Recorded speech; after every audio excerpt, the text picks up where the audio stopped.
Welcome to Bears News Fan Report, your ultimate destination for breaking news, exclusive updates, and in-depth analysis on our Chicago Bears. Something absolutely wild is developing right now, and I need you to stick with me through this entire video because what I'm about to reveal is going to completely shift how you view our remaining schedule and our legitimate shot at winning this division. This isn't just another game preview. This is about a rivalry that's defined decades of football, a storyline that's been written in our nightmares for years, and a potential turning point that could change everything for our playoff push.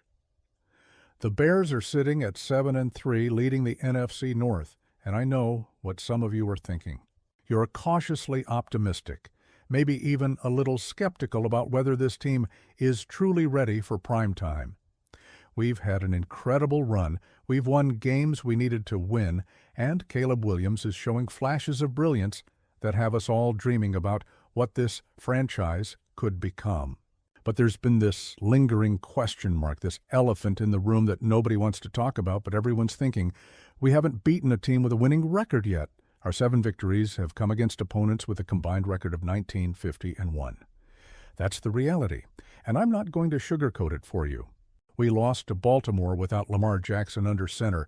We got absolutely demolished by Detroit, giving up 52 points in a game that exposed some serious defensive vulnerabilities. The Vikings' comeback in Week 1 still stings when I think about it. These are the moments that make you wonder if we're legitimate contenders or if we're just riding a favorable schedule to an inflated record. That doubt has been creeping into conversations, into social media debates, into the back of every Bears fan's mind when they're being honest with themselves. But here's where things get interesting, and this is where I need your full attention because the next few weeks are going to define our entire season. We're about to face a stretch of games that will either validate everything we've been building or expose us as pretenders. The Pittsburgh Steelers are coming to Soldier Field this week, sitting at 6-4, and this is exactly the kind of opponent we need to beat to prove we belong in the playoff conversation. This is a physical, well-coached team with a defense that can create problems for young quarterbacks. On paper, this is our chance to finally get that signature victory over a quality opponent. Now, there's a storyline attached to this game that every single Bears fan knows intimately, a narrative that's caused us pain and frustration for the better part of 2 decades. I'm talking about a player who has tormented us, who has owned us, who has made Soldier Field feel like his personal playground year after year. A quarterback whose name alone makes Bears fans cringe, whose smirk after beating us has become iconic, whose dominance over our franchise has been so complete that it's become a meme across the entire NFL. You know exactly who I'm talking about, and the fact that he's now wearing a Steelers uniform doesn't make this any less personal. Aaron Rodgers has been the bane of our existence, 26 games against the Bears throughout his career, and he's dominated us in ways that are honestly hard to even quantify. The Hail Marys, the fourth-quarter comebacks, the trash talk, the "I still own you" moment that went viral and had us as the punchline of every sports show for weeks. This man has single-handedly crushed our playoff hopes, ruined our seasons, and created memories that Bears fans would love to forget, but never will. He's been the final boss that we just couldn't beat, the nemesis that always found a way to break our hearts. When Rodgers left Green Bay and ended up in Pittsburgh after his brief stint with the Jets, there was this collective sigh of relief among Bears fans. Finally, we wouldn't have to face him twice a year. Finally, we could move on from that chapter of pain and frustration. But the football gods have a sense of humor, and they've given us one more opportunity to face Rodgers, potentially his final game against the Bears at Soldier Field.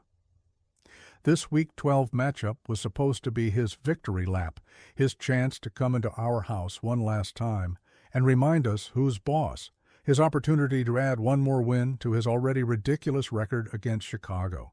Except something happened on Sunday that changes everything. During Pittsburgh's game against Cincinnati, Rodgers took a hit and immediately grabbed his left wrist. He left the game, and the initial reports coming out are significant.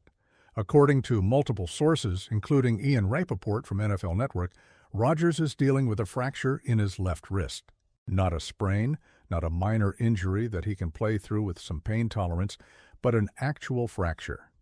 And here's the critical detail that has massive implications for our game this week. His status is currently listed as 50-50 for the matchup at Soldier Field. Let that sink in for a moment. The man who has terrorized us for nearly 20 years, who was supposed to get one final chance to beat us, might not even play. Instead of facing the future Hall of Famer who knows every way to dissect our defense, we might be going up against Mason Rudolph, a backup quarterback who's competent, but nowhere near the same threat level. This is the kind of break that championship teams capitalize on, the kind of fortunate timing that can define a season. Now, I can already hear some of you saying that we shouldn't need Rodgers to be injured to beat a 6-4 Steelers team. You're absolutely right. If we're truly a playoff-caliber squad, if Caleb Williams is the real deal, if our defense has actually improved from those early season struggles, then we should be able to handle Pittsburgh regardless of who's under center. This is our house, this is our opportunity, and we need to take care of business. But let's also be realistic about what Rodgers brings to any game he plays. Even at this stage of his career, even with diminished physical tools, his football IQ and ability to exploit defensive weaknesses makes him dangerous. Having him on the sideline instead of on the field absolutely improves our chances of winning this game. Think about what a victory this week would mean for our season trajectory. We'd move to 8-3.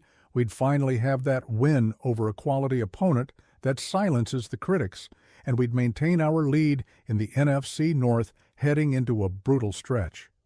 Because let me be clear about what's coming after Pittsburgh. We travel to Philadelphia on Black Friday to face an Eagles team that's been dominant.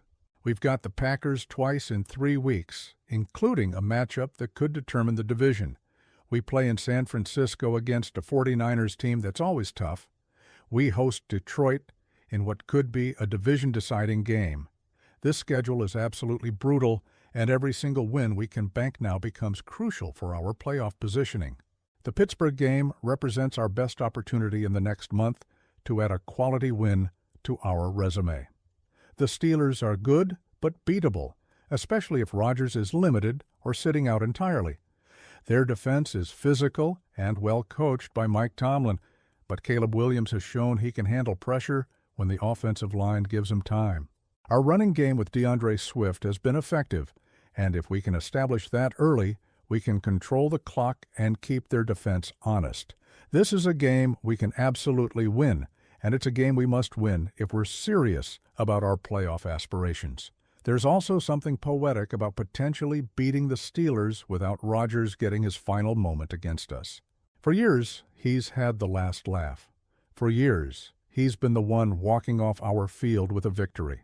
For years, Bears fans have had to watch him celebrate at our expense.